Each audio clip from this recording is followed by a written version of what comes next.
स्वागत है आपका। आप देख रहे खबरें जनता यूट्यूब चैनल। मैं सबा खान आपके साथ हूँ। हमारे साथ आज जन सुराज पार्टी के संस्थापक सदस्य हैं उवैस अंबर जी, जिन्होंने आज घोषणा के तौर पे कहा है कि वो जन सुराज पार्टी से त्याग दे रहे हैं, त्याग कर रहे। इतनी बड़ी बात उन्होंने कहा। अचानक से रातों रात ऐसी क्या खिचड़ी बनी? 2 तारीख को काफी खुश दिख रहे थे और अचानक से आज उन्होंने अपने इस्तीफा की बात की है। क्यों कही है और क्यों इतनी नाराजगी दिखा रहे? इन सब बातों को जानने के लिए आज उवैस अंबर जी हमारे साथ बैठे हैं। उनसे बात करने के बाद उनसे बात करके जानकारी देंगे आपको। देखिए, स्वागत है सर आपका। सबसे पहले आपके सभी व्यूवर्स को नमस्कार, आदाब, अस्सलाम वालेकुम। आज जो प्रेस कॉन्फ्रेंस हमने किया वो इस सिलसिले में था कि जनसुराज अभियान से जब मैं जुड़ा था तो एक इमोशन था इस बात को लेकर के कि बिहार बदल रहा है। उसमें मुझसे बहुत ज्यादा डेडिकेटेड लोग 2-2 साल लगे हुए और एक ऐलान पर कि तुम में से कोई गरीब का बेटा तो हम लोग लीडर बनाएंगे, उसके गरीब के बेटा, तुम में से ही कोई आम आदमी विधानसभा जाए। सभी को एक ही बात समझ में आई और उनको कहा गया कि अगर आप विधानसभा नहीं लड़ेंगे तो आपको मुखिया बनाएंगे, आपको वार्ड मेंबर बनाएंगे। इस अभियान पर, इस आवाज पर सभी लोग जुड़ते गए, सभी लोग आते गए और उन्होंने मुसलमानों से एक आवाज दी कि आप अपना बेटा दीजिए, हम आपको उनको लीडर बनाएंगे। हमें आप दुआएं दीजिए और बेटा दीजिए, हम आपको उसको लीडर बनाएंगे। इस अभियान से लोग जुड़ते गए। मैं भी इस इमोशन में आया जब अभियान चल रहा था, जब से मिला। लेकिन जब अभियान का हिस्सा बना तो मुझे ये पता चला कि जितने भी मुसलमान वहां पहले से सीनियर मुसलमान जो वहां से मौजूद हैं, मुझसे बहुत पुराने भी हैं। मैं तो 6 महीने से वहां पे, लेकिन सालों साल से जितने लोग जुड़े हुए हैं वो सभी अभियान में यही नहीं जानते हैं 1 तारीख को कि 2 तारीख को कौन लीडर बनेगा। जैसे ही ये कहा गया कि फला आदमी एक लीडर हैं, मनोज भारती जी, जो आपके प्रदेश अध्यक्ष बनेंगे, तो दिमाग में सबको एक बात आई और मेरे खासकर आई कि कहा गया था कि बिहार का बेटा इसका नेता बनेगा, लेकिन बिहार के किसी दादाजी को लीडर बना दिया गया। दादाजी कहने का क्या मतलब है? बेटा का मतलब होता है युवा, और युवा की उम्र होती है, युवा का एक उम्र सीमा है। आप युवा कह सकते हैं 40 साल को, चलिए 50 साल को भी युवा मान लें, लेकिन अब 70 साल 75 साल के आदमी को कहिएगा कि आपका बेटा बिहार का, तो पोता वाला आदमी को बेटा कैसे कहेंगे? सबसे बड़ी बात यह है, दादाजी आ गए। अब दूसरी एक इंपॉर्टेंट बात यह है कि उस दादाजी को जो लाया गया, वो दादाजी कभी अभियान का हिस्सा थे ही नहीं। कभी नहीं? कभी नहीं। इतने साल से चल रहा है जन सुराज अभियान। 1 घंटा पहले तक किसी को नहीं पता था कि मनोज भारती कौन है। तो मेरा सवाल यह है कि अगर ऐसा रहा तो कल आप कोई इंसान को लाके कहेंगे कि आपका नेता है। आपने अभी जो प्रेस कॉन्फ्रेंस किया उसमें आप काफी गुस्से में भी दिख रहे थे और बार-बार कह रहे थे कि जन सुराज अभियान नहीं, एक प्राइवेट लिमिटेड है। मैं आपको बता रहा हूँ कि इससे ये जाहिर होता है कि अगर मैंने मुसलमानों के लीडर से रात के अंधेरों में मीटिंग की, सबके पास गया, मैं मुनाजिर हसन साहब से अकेले में कई बार मिल चुका हूँ, मैं उसके बाद आफाक साहब से मिल चुका हूँ, मैं मंजर नसीम साहब से घंटों बात कर चुका हूँ, मैं हमारे बड़े भाई अशफाक रहमान साहब से मिल चुका हूँ। सबसे मैंने पूछा है यहाँ पे क्या चल रहा है। जो नए हैं, अशफाक रहमान साहब तो बहुत नए हैं, लेकिन जो पुराने हैं उन्हीं को नहीं पता कि वो कौन है, वो क्या कर रहे हैं, क्या इसमें होगा। और एक बाहर से एक लिस्ट बनकर आती है और उस लिस्ट पर सबको हाथ उठवाया जाता है। ये 1 तारीख को भी हुआ जब मुसलमानों की सभाएं हुई।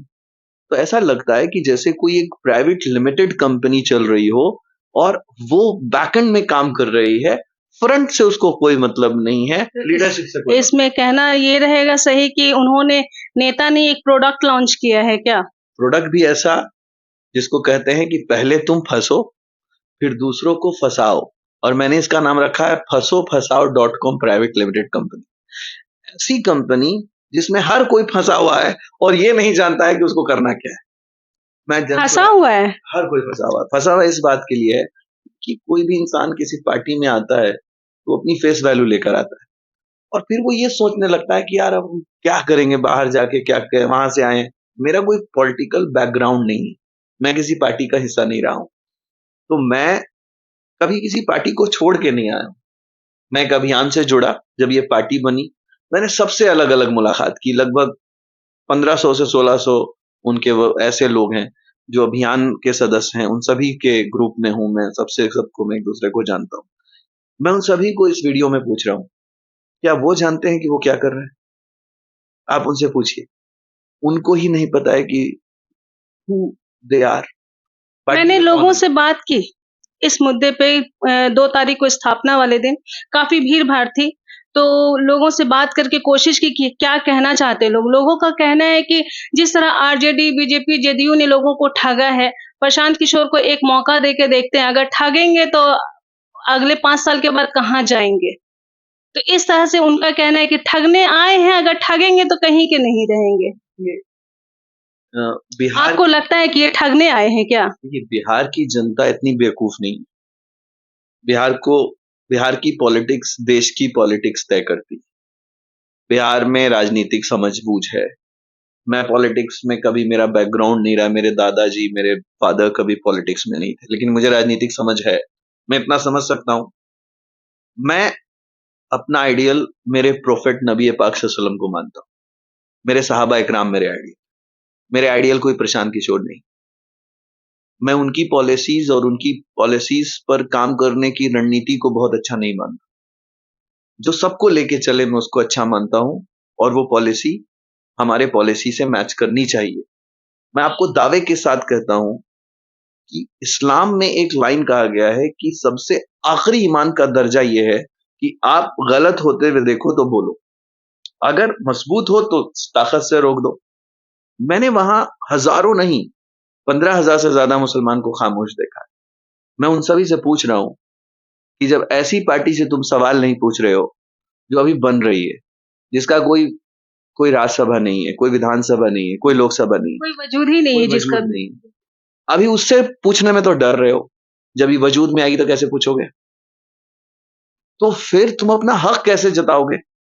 फिर तुम अपने आबादी, अपने कौम को हक कैसे दिलवाओगे? इतने सारे मुसलमान लोग जुड़ रहे हैं, वो आवाज़ नहीं उठा रहे, आप अचानक से आवाज़ उठा रहे हैं। इससे पहले भी आपने कई बार बोला कि इस्तीफ़ा देंगे। मेरी कुर्बानी से हो सकता है कुछ लोगों का करियर बन जाए।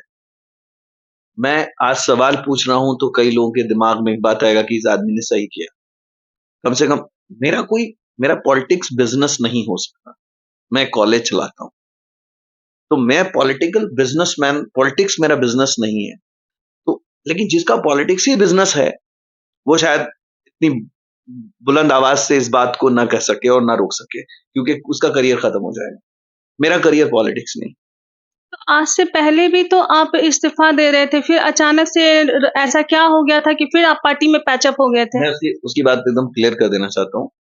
प्रशांत किशोर जी से जब मैं इस्तीफा देने से एक दिन पहले मिला था, तो मेरी जो जिद थी उन्होंने उसको माना। मेरी जिद थी बेला।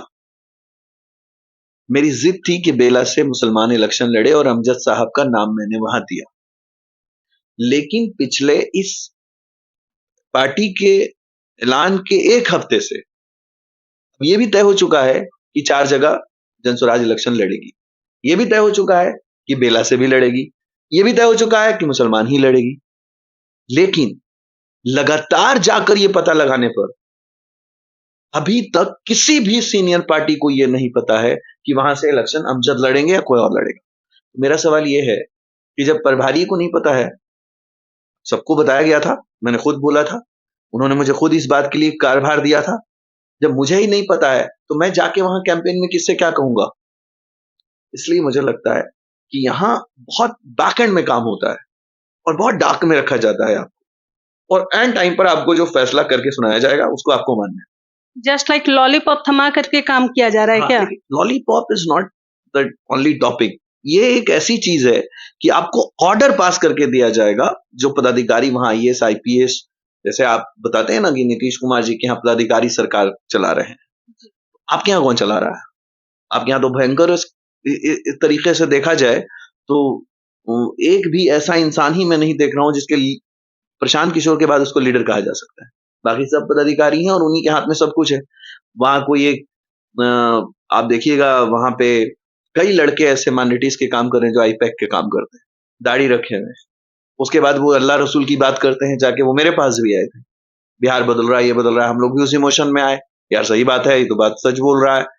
तो मुझे ऐसा लगता है कि आईपैक के लोगों ने पूरे सिस्टम को हाईजैक किया हुआ है और एक प्राइवेट लिमिटेड कंपनी पीछे से इस पूरी पार्टी को चला रही। तो इस तरह लीडरशिप तो हाशिए पे चली जाएगी। पहले भी हम लोग हाशिए पे थे। तो आई डोंट थिंक कि मैं उस अभियान के बाद पार्टी का हिस्सा बन पाऊंगा। मैं नहीं रखूंगा।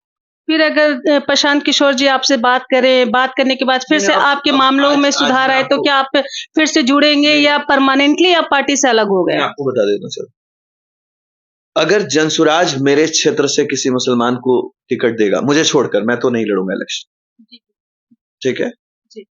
अगर जनसुराज मेरे क्षेत्र से किसी मुसलमान को लीडर बनाता है और वहां दो पार्टियां आरजेडी या जेडीयू मुसलमान को नहीं लाती, तो मैं उस लीडर के पक्ष में काम करूंगा।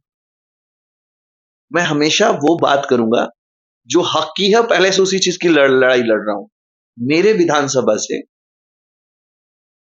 5 जगह विधानसभा होता है, लोकसभा का 5 विधानसभा है और 3 विधानसभा हमारे जहानाबाद का पड़ता है। 40 साल में आज तक कोई मुस्लिम विधायक वहां से नहीं, इसको मैंने कई बार कई मंच से 40 साल से कोई मुस्लिम विधायक नहीं है आपके? पांचों विधानसभा, जो लोकसभा के अंतर्गत 5 विधानसभा आता है, उसमें 5 विधानसभा के अंदर में कभी कोई मुसलमान 40 साल में नहीं आया। तो मैं उसकी लड़ाई लड़ने आया था। मैं लड़ाई लड़ने आया था कि एजुकेशन सिस्टम ठीक हो। मैं लड़ाई लड़ने आया था रोजगार में कुछ नई इंडस्ट्रीज लगाई जाए। मुझे वो चीज नहीं दिखी। मुझे लगा ये सब वैसा ही रीपैकिंग है। मैंने अपने आप को अलग कर लिया ताकि मेरा चरित्र और चेहरा इनकी पार्टी की वजह से खराब। जैसे अगर मुसलमान लड़े या कोई भी आपके क्षेत्र से अगर मुसलमान नहीं लड़ रहे, कोई भी लड़ रहा है, आपको तो काम से मतलब है या आपको जात पात से? अगर मेरी जात पात से मतलब है, मेरा जात पात से मतलब है, मेरे क्षेत्र में मैं इस बात को हक से मांग सकता हूं कि 5 विधानसभा में, चाहे वो कुर्था हो, चाहे वो घोसी हो, चाहे वो मखदूमपुर हो, चाहे वो जहानाबाद हो, चाहे कोई भी विधानसभा जो हमारा एरिया में एक जगह से हम मांग कर रहे हैं कि एक मुसलमान तो होना चाहिए हमारा रिप्रेजेंटेशन करने के लिए विधानसभा। अगर हमारा रिप्रेजेंटेशन ही नहीं होगा विधानसभा में, तो हम अपनी पॉलिसीज को वहां पे मनवा कैसे पाएंगे? इसी वजह से आप जितनी भी एहतजाज कर लें, जब आपके खिलाफ कोई कानून आता है, आप सड़कों पे कितना लड़ाई लड़ लें, लेकिन अगर विधानसभा में उसको पारित कर दिया गया, तो आपके खिलाफ वो कानून पारित हो जाएगा। इसीलिए अपने हक की बात भी रखनी पड़ेगी, अपनी आबादी की बात रखनी पड़ेगी। मैं जाति और धर्म के विरोध में बिना उसको देखे पिछले 17 वर्षों से 27,000 बच्चे पढ़ा चुका हूं। उसमें मैंने कभी जाति धर्म नहीं देखा। लेकिन विधानसभा में चूंकि कानून आपके फेवर और आपके खिलाफ बनता है, तो वहां इस हालात में हमें इस नजरिए से भी विधानसभा लोगों को भेजना पड़ेगा। इसका विचार रखना पड़ेगा, पढ़े लिखे तरीके से समझना पड़ेगा इस बात। एक और सवाल है जो मेरे मन में है, आपकी प्रशांत किशोर जी से कुछ ऐसी अनबन हुई जिसकी वजह से आपको लगा कि कोई पार्टी की तरफ से कोई दबाव बन रहा है या कुछ भी आप पर? प्रशांत किशोर जी से मेरी अनबन एक बार नहीं 2-3 बार हो चुकी। किन मुद्दों पर हुई? इन्हीं सब्जेक्ट्स पर। लेकिन एक अच्छी बात यह है कि हम उस पर सुलह कर लिए। देखिए, अनबन जाहिर है, लेकिन उस अनबन से ज्यादा अहमियत रखता है मुद्दा, उस अनबन से ज्यादा अहमियत रखता है सब्जेक्ट जो मनवाना है।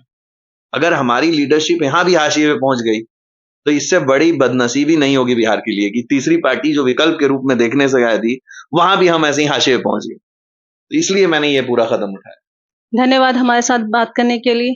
जैसा कि आपने देखा ओवैस अंबर जी ने क्या कुछ नहीं कहा। उनको पार्टी से नाराजगी या कोई भी मैटर मुद्दा नहीं रखता। मुद्दा रखता है कि वो जो कह रहे हैं कि उनके क्षेत्र से मुसलमानों को भी जगह देनी चाहिए, उनके हक की बात कर रहे हैं, लोगों के हक की बात कर रहे हैं और इन मुद्दों को अगर माना जाएगा, तो वो पार्टी में फिर से वापस होंगे, अन्यथा वो वापस कभी नहीं होंगे और किसी भी पार्टी में वो नहीं शामिल होंगे।